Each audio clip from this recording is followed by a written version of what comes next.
Hello guys, आज हम पढ़ेंगे मैकेनिकल प्रॉपर्टी ऑफ फ्लूइड का लेक्चर नंबर 3। क्या आपने सोचे हो कभी मकड़ी पानी के ऊपर कैसे चल सकती है, या फिर जो रेन ड्रॉप होता है या सोप बबल होता है वो स्फेरिकल शेप का ही क्यों होता है, ट्रायंगुलर शेप का, रेक्टेंगुलर शेप का क्यों नहीं होता। या अगर किसी पानी के सतह के ऊपर मैं जेंटली तरीके से किसी नीडल को रखता हूं तो नीडल पानी की सतह के ऊपर तैरेंगी, ना कि डूबेंगी। ये ऐसा क्यों होता है? अगर ये जानना है यहाँ पे तो आपको एक टॉपिक समझना होगा जिसका नाम है सरफेस टेंशन। हम यहाँ पे बात कर रहे हैं सरफेस टेंशन की, सरफेस टेंशन की नहीं, सरफेस टेंशन की। जहां बात किया सरफेस टेंशन के बारे में तो सरफेस टेंशन क्या बताता है? सरफेस टेंशन हमें बताता है कि लिक्विड की एक प्रॉपर्टी है, जो लिक्विड है इस लिक्विड की एक प्रॉपर्टी है। सर कौन सी प्रॉपर्टी है? लिक्विड के पास एक प्रॉपर्टी है, लिक्विड बोलूं या फ्लूइड बोलूं, उसके पास एक प्रॉपर्टी है कि वो अपने एरिया को, कौन से एरिया को, सरफेस एरिया को कॉन्ट्रास्ट कर सकता है। कॉन्ट्रास्ट कर सकता है मतलब यहाँ पे वो अपने सरफेस एरिया को कम से कम चाहता है। वो चाहता है कि उसका सरफेस एरिया, जो सरफेस एरिया होता है वो मिनिमाइज हो, मिनिमाइज्ड हो। सर मिनिमाइज किस तरीके से? जैसे जस्ट एग्जांपल के लिए लेता हूं गाइस, यहाँ पे ये एक कंटेनर है, इस कंटेनर के अंदर लिक्विड है। तो ये जो लिक्विड के मॉलिक्यूल्स है, ये लिक्विड के मॉलिक्यूल्स है, ये लिक्विड के मॉलिक्यूल्स फैलना नहीं चाहते, तो ये एक मेक को गाइस यहाँ पे इस तरीके से कॉन्ट्रास्ट करना चाहते हैं, अपने जो सरफेस एरिया को कॉन्ट्रास्ट करना चाहते हैं, वो पास आना चाहते हैं, जो मॉलिक्यूल है पास आना चाहते हैं। इसीलिए गाइस यहाँ पर एक इलास्टिक मेम्ब्रेन बन जाता है, इलास्टिक मेम्ब्रेन बन जाता है, इलास्टिक मेम्ब्रेन बन जाता है, जिसको हम गाइस यहाँ पे स्ट्रेस्ड बोलेंगे, स्ट्रेस्ड मेम्ब्रेन बोलेंगे यहाँ पे। तो एक स्ट्रेस्ड मेम्ब्रेन बन जाता है, इसके ऊपर इलास्टिक मेम्ब्रेन बन जाता है, जिसकी वजह से जो अपना चींटी होती है या फिर गाइस यहाँ पे मकड़ी होती है वो इस सतह के ऊपर चल पाती है। अब जब हम बात करते हैं यहाँ पे कि ये ऐसा क्यों होता है यहाँ पे, जैसे अगर मैं बात किया कि रेन ड्रॉप गाइस यहाँ पे स्फेरिकल शेप का ही क्यों होता है यहाँ पे, या फिर सोप बबल स्फेरिकल शेप का ही क्यों होता है। जैसे अगर एग्जांपल लूं मैं, सपोज ये गाइस एक पेपर है, इस पेपर को मिनिमाइज करना है मुझे, तो मैं इसका शेप क्या बनाऊं? क्या मैं इसको क्यूबॉइड कर दूं, रेक्टेंगुलर कर दूं, कोन बना दूं, इसका क्या करूं? तो गाइस सबसे इजीएस्ट आंसर है, सब बचपन से पढ़ते आ रहे, सबसे कम एरिया होता है किसका होता है गाइस यहाँ पे?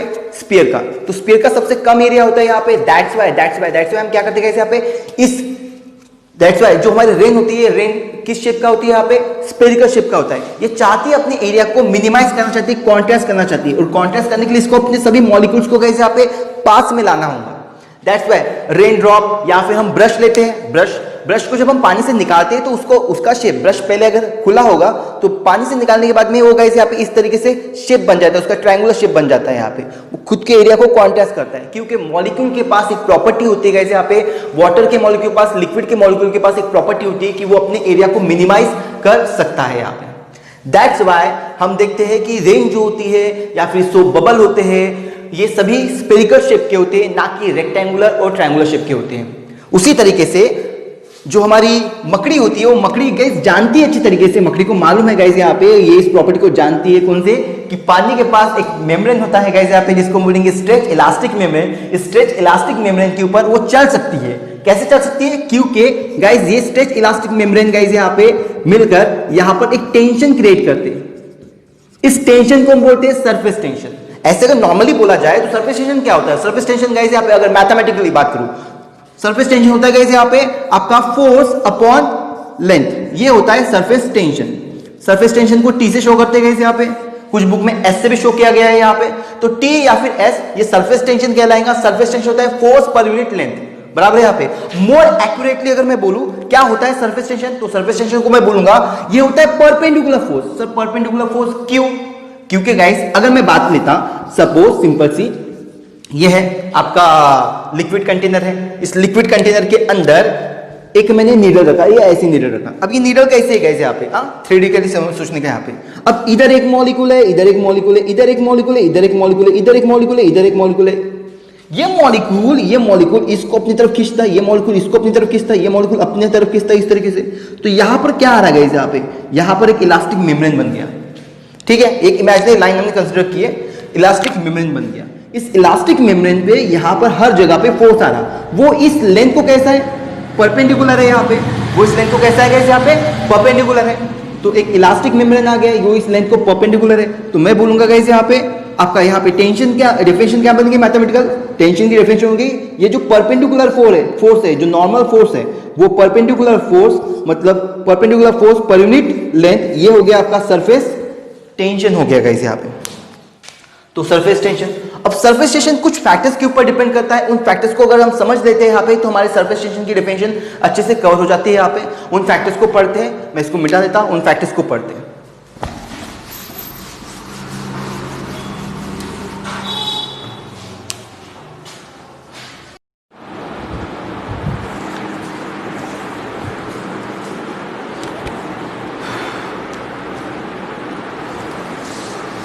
तो गाइस अभी हम पढ़ रहे हैं यहाँ पे सरफेस टेंशन किन फैक्टर्स के ऊपर डिपेंड करता है। यहाँ पे सरफेस टेंशन को जानने के लिए आपको सबसे पहले कुछ टर्मिनोलॉजीज को समझना पड़ेगा। जैसे पहली टर्मिनोलॉजी है गाइस यहाँ पे आपका इंटरमॉलिक्यूलर फोर्स। हमें समझना पड़ेगा कि इंटरमॉलिक्यूलर फोर्स क्या होता है।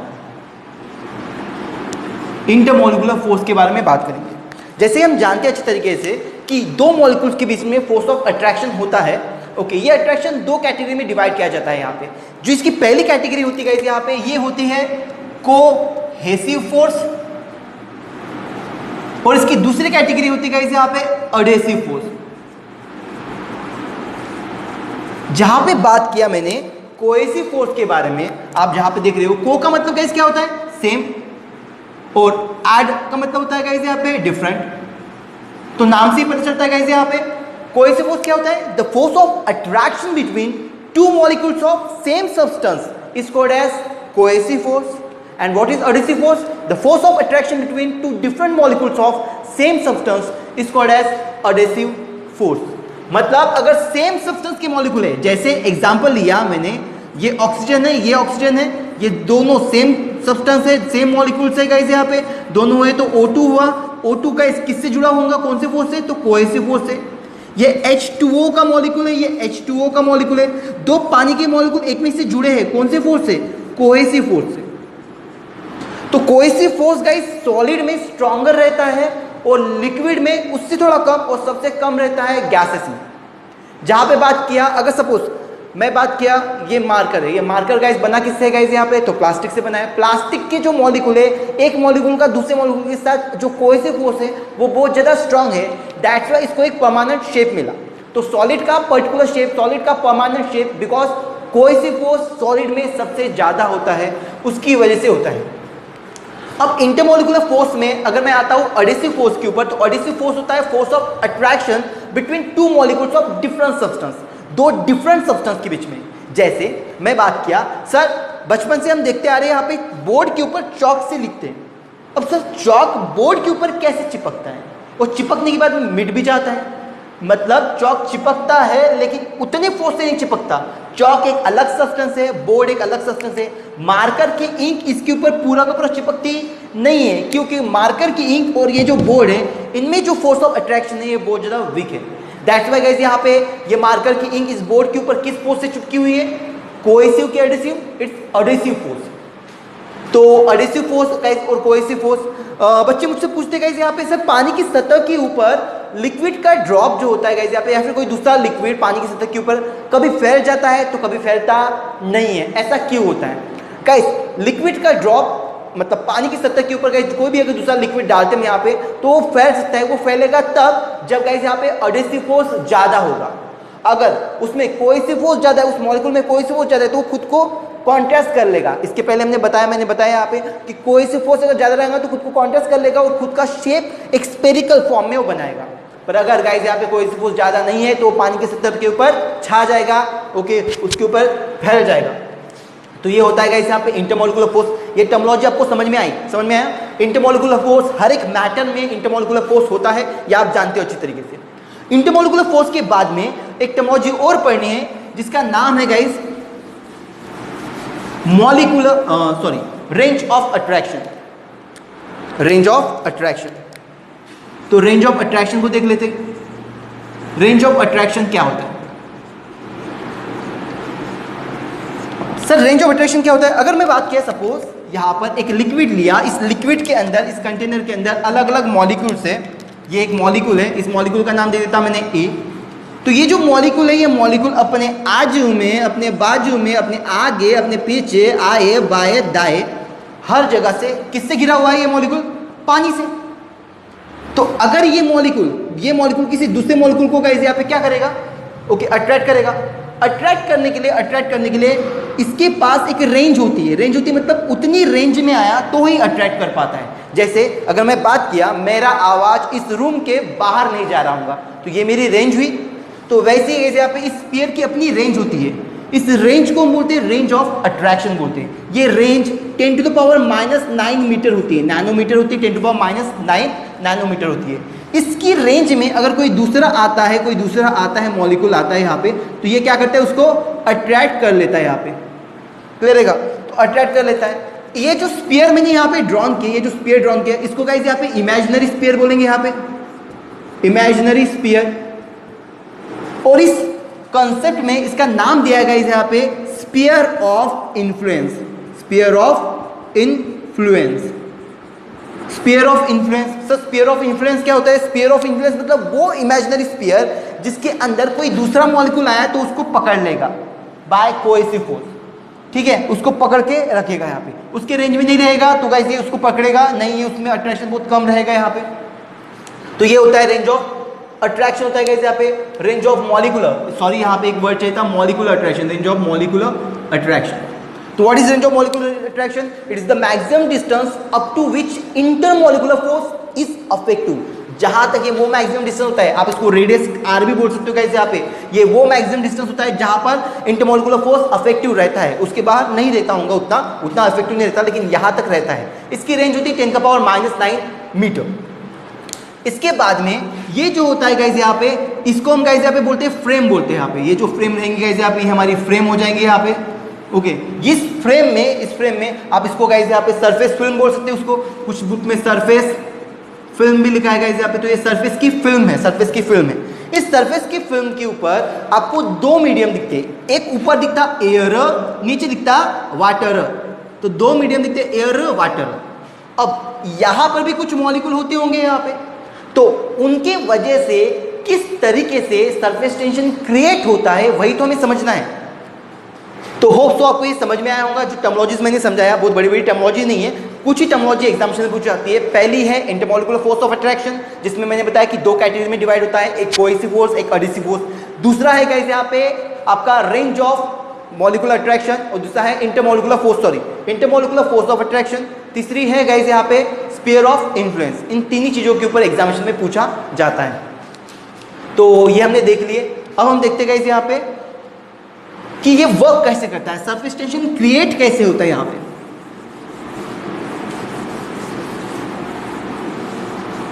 चलिए, जब मैं बात कर रहा हूं यहाँ पे सरफेस टेंशन, अरे कहाँ घुस गया, कहीं ना कहीं घुस जाता है। सरफेस टेंशन के बारे में बात किया।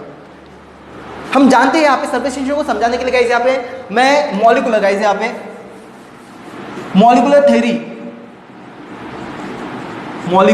थ्योरी ऑफ सरफेस टेंशन के ऊपर आऊंगा। बहुत इजी थ्योरी है, पर पेपर में 3 मार्क के लिए बहुत बार पूछी जा चुकी है, इसलिए इसको अवॉइड नहीं करना। सबसे इजीएस्ट क्वेश्चन रहेगा इस चैप्टर का, जो एग्जामिनेशन में बार बार लगातार आया हुआ क्वेश्चन है। यहाँ पे आपकी सिलेबस में भी आए। ओके, हो सकता है इस साल पेपर बहुत इजी आ जाए लॉकडाउन की वजह से, तो आपकी सिलेबस में ये क्वेश्चन आने के चांसेस ज़्यादा है। हमने कहा कि हमने पानी लिए, नीले नीले कलर का पानी है। इस पानी में क्या किए, एक मॉलिक्यूल लिए, मॉलिक्यूल का नाम रखे ए, इसका नाम रखे बी, और इसका नाम रखे सी। कुछ भी लेने का, अपने नाम से नाम रखने का। मैंने नाम रखा। अब ये कुछ मॉलिक्यूल है जो पानी के अंदर है। पानी के अंदर के जो मॉलिक्यूल रहेंगे, उन मॉलिक्यूल का अपना क्या रहेगा, क्या बोलते हैं इसको, क्या बोलते स्फीयर ऑफ इन्फ्लुएंस। एक स्फीयर ऑफ इन्फ्लुएंस रहेगा। स्फीयर ऑफ इन्फ्लुएंस की अपनी एक रेंज होती है। रेंज कितनी होती है तुमको मालूम है। तो इस रेंज में कोई दूसरा मॉलिक्यूल आएगा तो क्या होगा, वो अट्रैक्ट करेगा। लेकिन ये जो मॉलिक्यूल ए है, ये मॉलिक्यूल ए पानी के अंदर अच्छी तरीके से बुड़ेला है, डूबेला है।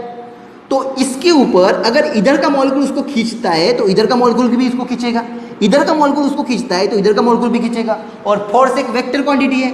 This force cancel this force, this force cancel this force. तो टोटल फोर्स कितना हुआ इसके ऊपर, जीरो। इसका मतलब ये हुआ गाइस यहाँ पे कि ये आवारा है। क्या है ये? आवारा है।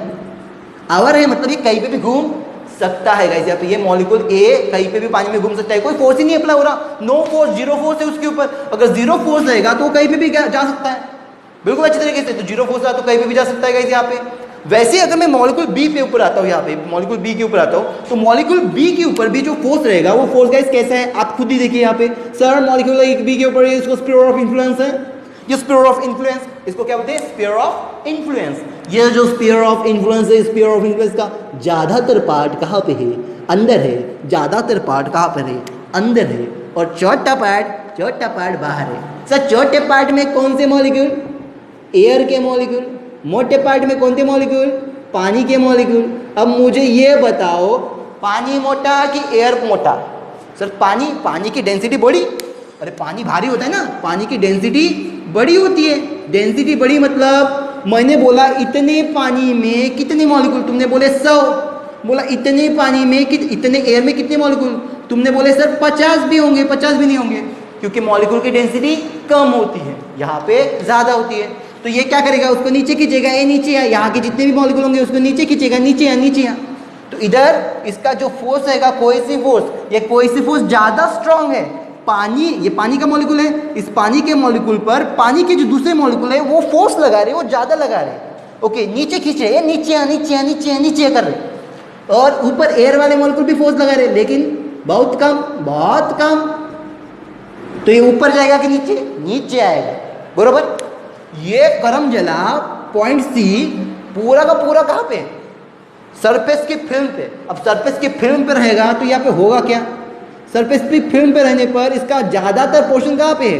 एयर में है। और कम पोर्शन कहाँ पे? वाटर में है। फिर भी अगर मैं कंपैरिजन करता हूँ तो ये जो पानी का मॉलिक्यूल है, पानी के मॉलिक्यूल के कैसे यहाँ पे इसका कंपैरिजन एयर के मॉलिक्यूल के साथ करता हूँ, तो फिर भी वाटर जीत गया क्योंकि इतने से वाटर में मॉलिक्यूल ज्यादा, इतनी सी एयर में मॉलिक्यूल कम, बराबर है यहाँ पे। तो गाइस एयर की मॉलिक्यूल की डेंसिटी कम होती है, वाटर की मॉलिक्यूल की डेंसिटी ज्यादा होती है। तो ये भी इसको ऐसे खींचेगा, ए नीचे उन्हीं के पापा। ओके, बच्चे लोग पापा की नीचे पैंट खींचते हैं, पापा मेरे को वो लेके दो, बिल्कुल वैसे ही करता है ये पानी का मॉलिक्यूल उसको खींचता है। ये अब सिंपल सी बात है यार, कोई चीज किसी चीज को नीचे से खींचेगा तो मेम्ब्रेन कैसी होंगी? इलास्टिक होंगे गाइस। यहाँ पे स्ट्रेच मेम्ब्रेन आएंगे यहाँ पे, तो उसमें इलास्टिसिटी आएंगी, स्ट्रेच हो जाएगा वो, कोई अगर खींचेगा तो। यहाँ पे कोई खींचने वाला नहीं था, यहाँ पे भी खींचने वाले थे गाइस, यहाँ पे भी खींचने वाले थे। दैट्स वाई ऊपर का जो सरफेस का लेयर के ऊपर जो मॉलिक्यूल होते हैं वो एक स्ट्रेच मेम्ब्रेन बनाते हैं। इस तरीके से आपका सरफेस टेंशन क्रिएट होता है, एक स्ट्रेच मेम्ब्रेन होता है। अब ये बात आती है गाइस यहाँ पे, स्ट्रेच मेम्ब्रेन तो हमने देख लिए ये एग्जामिनेशन में। तो एग्जामिनेशन में आपको क्या करना है? आपको 3 पॉइंट में अपने आंसर को क्लियर करना है। पहले ए के बारे में बताएंगे, फिर बी के बारे में बताएंगे, फिर सी के बारे में बताएंगे, और बाद में बताएंगे कि ऐसा ऐसा होता है। कैसा होता है यहाँ पे कि ये जो मॉलिक्यूल सी है, ये मॉलिक्यूल बी है, इनका गाइस मैक्सिमम कोहेसिव फोर्स नीचे की तरफ होता है। नीचे की तरफ फोर्स होने की वजह से वो क्या करता है? यहाँ पे मैक्सिमम फोर्स ऑफ अट्रैक्शन नीचे की तरफ होने की वजह से वहाँ पे इलास्टिक मेम्ब्रेन क्रिएट होता है जो आपकी सरफेस के ऊपर सरफेस टेंशन क्रिएट करता है। क्लियर रहेगा अच्छी तरीके से? अब ये मॉलिक्यूलर थ्योरी खत्म होगी। मॉलिक्यूलर थ्योरी के बाद में एक प्रश्न आता है, ये इसके मॉलिक्यूल को नीचे खींच रहा है तो नीचे आ रहे तो सभी के सभी मॉलिक्यूल नीचे आएंगे तो ऊपर टेंशन कौन क्रिएट करेगा? और इसके पास इतनी ताकत आती कैसी है? अब सर ताकत जब मैं बात करता हूँ, ताकत आती किससे? या ताकत के लिए वर्क करना पड़ता है। अभी हमें समझना पड़ेगा कि इसके पास ये एनर्जी आती कैसे है, सरफेस टेंशन की एनर्जी कैसे आती है, सरफेस एनर्जी बोलेंगे उसके, सरफेस के पास ये एनर्जी आती कैसे है, उसके ऊपर हम डील आउट करेंगे। होप सो ये आपको क्लियर हुआ होगा। बराबर यहाँ पे इसके नोट्स मैं डालने की कोशिश करूंगा गाइस, यहाँ पे आज ही डाल दूंगा यहाँ पे किसमें? आपके टेलीग्राम ग्रुप में। आपके पास एक टेलीग्राम का ग्रुप है गाइस, यहाँ पे उसको ज्वाइन कीजिए। लिंक डिस्क्रिप्टिव में दी है गाइस, यहाँ पे डिस्क्रिप्शन में दी है।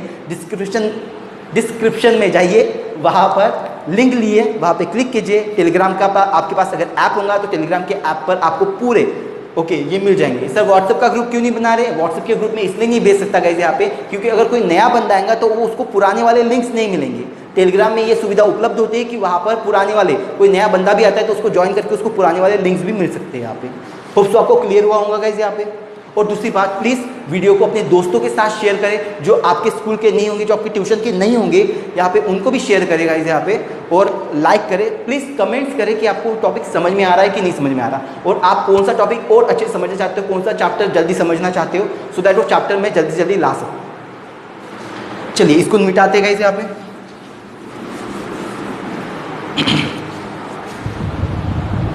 अभी गाइस हम जो पढ़ने वाले हैं वो रहने वाला है यहाँ पे surface tension. Sir surface tension तो अभी आपने बता दिए थे।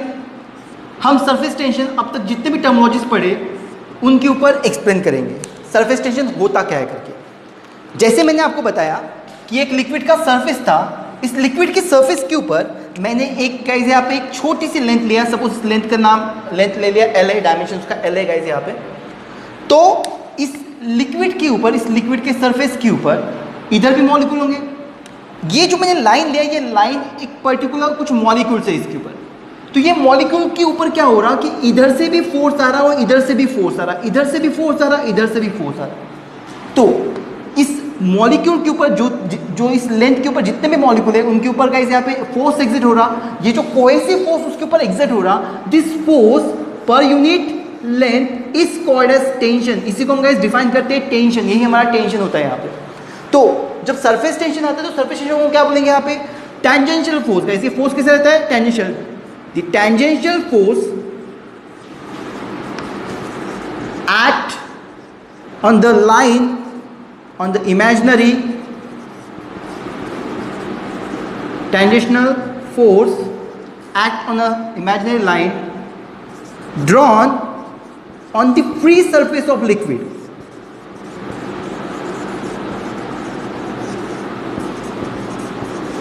Liquid called surface tension. इसी को हमने surface tension डिफाइन किए थे गाइस यहाँ पे। तो जो surface tension है, ये surface tension के पास इतनी अमाउंट ऑफ एनर्जी कहाँ से आई गाइस यहाँ पे कि उसने इस सरफेस के ऊपर एक टेंशन क्रिएट किया। ये टेंशन आता कैसे, किस तरीके से आता है यहाँ पे, तो उसको हम गाइस यहाँ पे देखेंगे। जैसे मैंने कहा, अभी आपको एक एग्जांपल दिया था गाइस यहाँ पे कि ये जो लिक्विड के मॉलिक्यूल्स होते हैं, ये जो लिक्विड के मॉलिक्यूल्स होते हैं, जैसे मॉलिक्यूल ए था, ये मॉलिक्यूल बी था, सपोज ये मॉलिक्यूल बी था, ये मॉलिक्यूल सी था। अब जितने मॉलिक्यूल्स है, जो मॉलिक्यूल ए है, उस मॉलिक्यूल के ऊपर सभी डायरेक्शन से इक्वल एंड अपोजिट फोर्स आ रहे हैं यहाँ पे, तो वो कहीं पे भी फ्री हो सकता है गाइस, यहाँ पे फ्रीली मूव हो सकता है यहाँ पे। पर जहाँ पे बात किया मॉलिक्यूल सी की, ये मॉलिक्यूल सी ओके ऊपर है, तो इसके ऊपर भी फोर्स है। अब होता क्या है यहाँ पे, ये जो मॉलिक्यूल सी है, इस मॉलिक्यूल सी को ये जो अंदर के मॉलिक्यूल है मॉलिक्यूल सी, ये मॉलिक्यूल सी नीचे आने की कोशिश करता है यहाँ पे, कोशिश करता है मतलब इसको नीचे खींचते हैं यहाँ पे। उसके जगह पे कोई दूसरा मॉलिक्यूल चला जाता है। अब कोई दूसरा मॉलिक्यूल उसकी जगह पे जाएगा तो उसको जाने के लिए क्या करना पड़ेगा, वर्क करना पड़ेगा, क्योंकि नीचे वाले मॉलिक्यूल तो उसको खींचे रहे हैं। तो ये नीचे वाले जो मॉलिक्यूल है, ये मॉलिक्यूल ऊपर जा रहा है यहाँ पे। अब जब ये नीचे वाला मॉलिक्यूल ऊपर जाता है तो ऊपर जाकर ये क्या करता है गाइस, यहाँ पे ऊपर जाने के लिए इसको वर्क करना पड़ता है। ये जो वर्क होता है, ये वर्क स्टोर होता है, वर्क स्टोर्ड इन द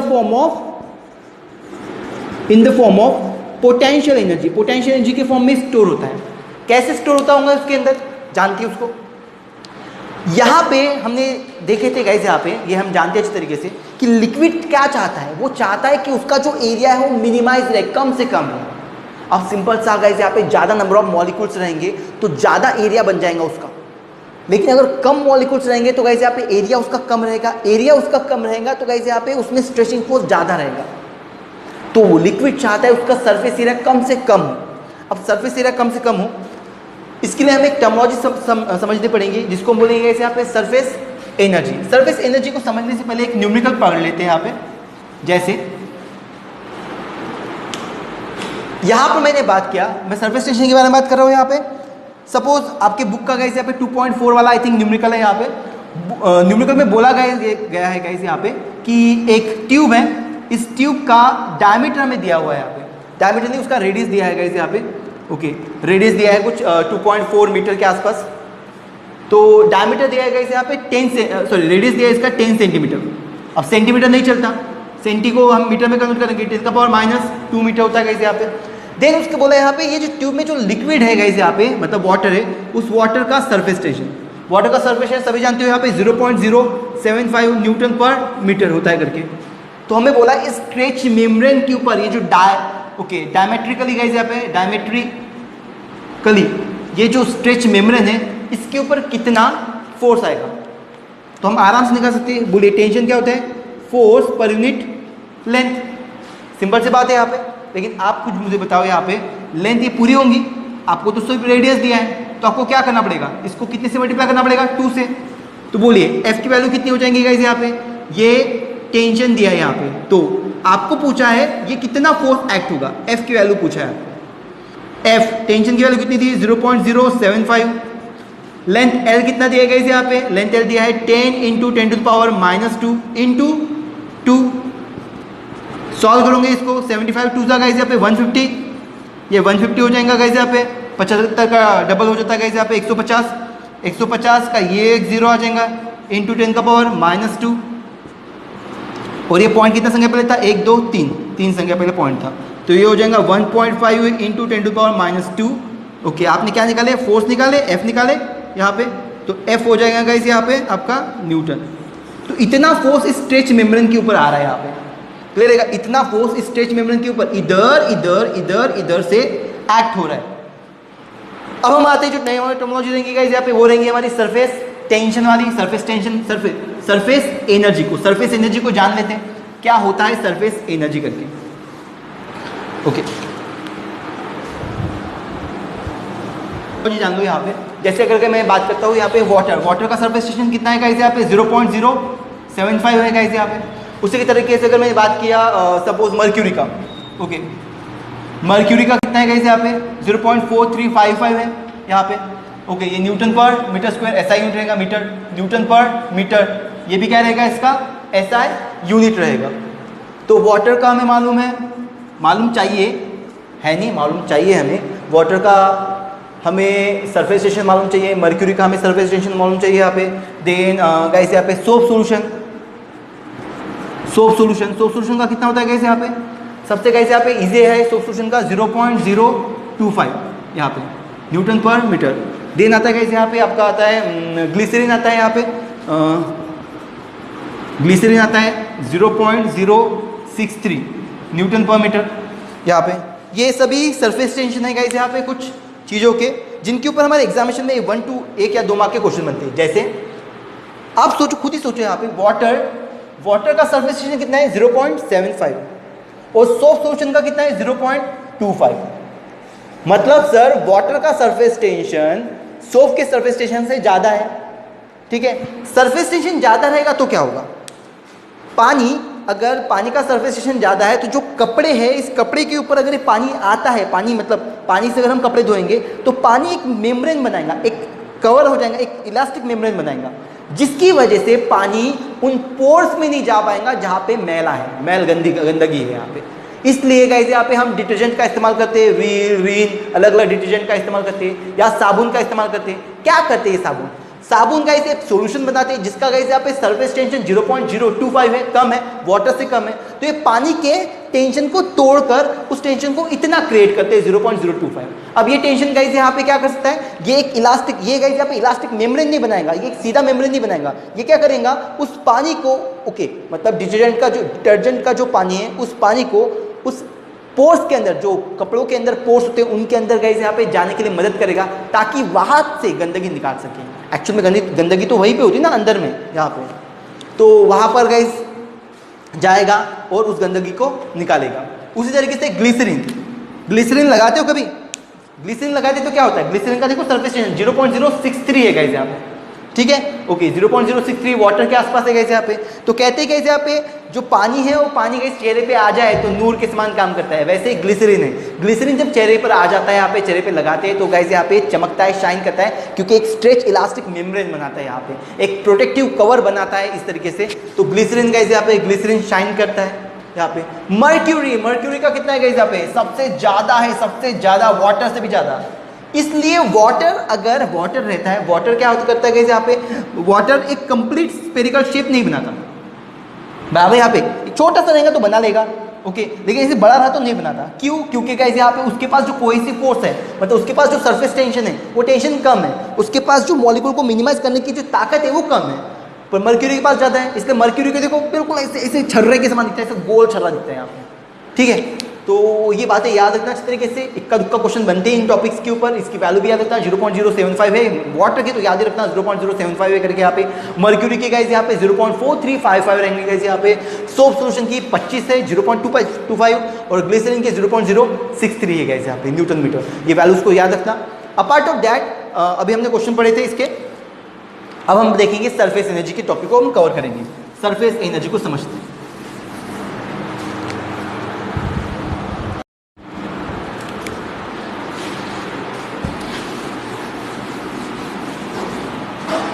अभी जो हम पढ़ रहे हैं यहाँ पे सरफेस एनर्जी को पढ़ रहे हैं यहाँ पे, मैंने आपको बताया था कि अगर इस कंटेनर में जो मॉलिक्यूल्स है, मॉलिक्यूल्स किधर जाना चाहते हैं, ऊपर जाना चाहते हैं यहाँ से, अगर ये ऊपर जा रहे हैं यहाँ पे, तो ऊपर जा रहे, तो ऊपर जाएंगे तो यहाँ पर एनर्जी बहुत ज़्यादा बढ़ जाएंगी।